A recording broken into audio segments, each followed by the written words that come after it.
dizer para ele por que em Gênesis nós temos, de fato, a apropriação de ideias, de crenças, é porque uma das artes aprendidas pelos judeus era chamada de mimesis. Então, veja só, eu tenho cuidado de olhar para as narrativas bíblicas e definir. Há um plágio aqui. Inclusive, muitos que me acompanham sabem que eu tenho o maior cuidado de dizer isso aqui é plágio.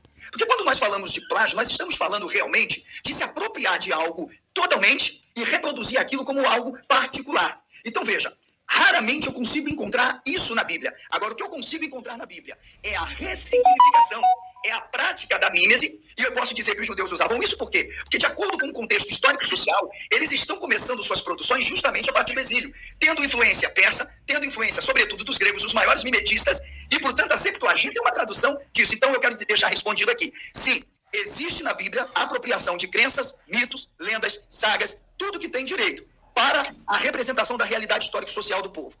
Maravilha. Gente, deixa eu falar agora. O professor Matheus sabe que eu amo você. Chegou agora, levantou seu dedinho, né? Professor Matheus, desde quando o Anderson... Pronto, ligou. Isso. Muito obrigado.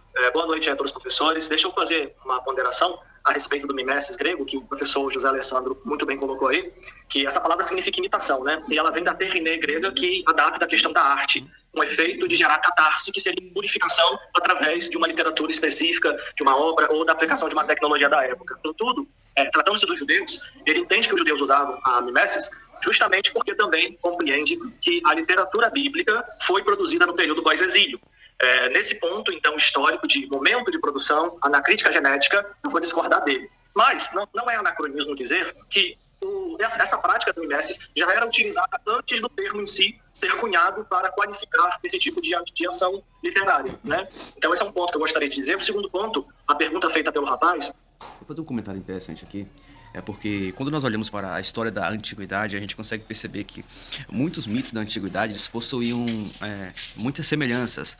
E quando nós encontramos esses mitos da antiguidade, nós vamos perceber que nessas epopeias, nesses mitos de criação e histórias lendárias, elas parecem um pouco com aquilo que a Bíblia apresenta. Porém, a gente não pode, como é que eu posso falar, generalizar e dizer que tudo é a mesma coisa, porque não é, tá? A gente trabalha com aquela ideia de que aonde há fumaça, há fogo.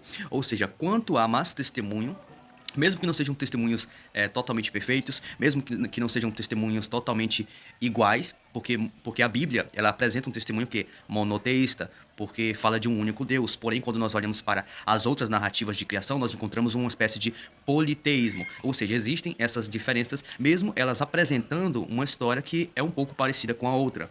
Se a gente usar um aplicativo para fazer um traço e uma probabilidade de igualdade naquilo que está escrito, nós vamos conseguir perceber que existe não é uma semelhança tão grande, porque existe uma diferença muito grande e muito gritante em relação àquilo que o Gênesis apresenta e aquilo que os outros mitos da antiguidade também apresentavam. Então nós vamos perceber isso. Se a gente traçar as palavras, nós vamos usar um aplicativo para traçar as palavras e saber as semelhanças que existem, e para realmente saber se é um plágio, nós vamos ter aquela convicção de que não é um plágio, tá? Porque existe muita diferença diante do relato, mesmo tendo algumas histórias que são um pouco parecidas, e aí que nós poderíamos trabalhar com o difusionismo. Porque o que é o difusionismo? O difusionismo é aquela ideia de que uma civilização passa por perto de outra civilização. Só para uma notinha de rodapé, o difusionismo ele é contrário ao evolucionismo, que enquanto o evolucionismo em questão da religião, ele crê que as culturas vão se desenvolvendo ao longo dos séculos até se tornarem o que elas são hoje. O difusionismo já trabalha com uma ideia diferente, já trabalha com aquela ideia de que uma civilização passou por uma civilização e pegou algum traço daquela cultura e colocou diante da sua cultura. É por isso que quando nós olhamos para várias crenças hoje no mundo, nós conseguimos perceber algumas semelhanças. Por quê? Porque em algum tempo da antiguidade, elas tiveram contato entre si.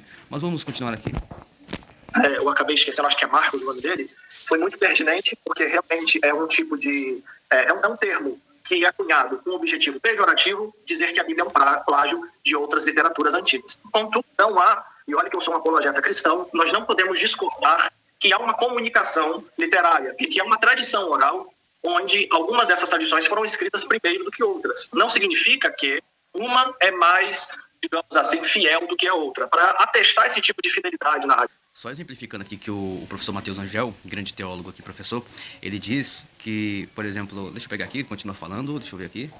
Nós precisamos entrar em alguns detalhamentos. Primeiro detalhamento, uma é mais, digamos assim, fiel do que é o... Sim. A questão da tradição oral. A gente sabe que antes da escrita, como é que as histórias elas eram ensinadas para os filhos? Elas eram ensinadas através da tradição oral. Ou seja, existiram tradições que pegaram e escreveram aquela informação antes do que as outras. Mas isso não significa que outra seja mentira e a outra seja verdadeira. Esse não é o objetivo. O objetivo aqui é mostrar que várias culturas tiveram acesso àquela mesma informação e que escreveram sobre ela.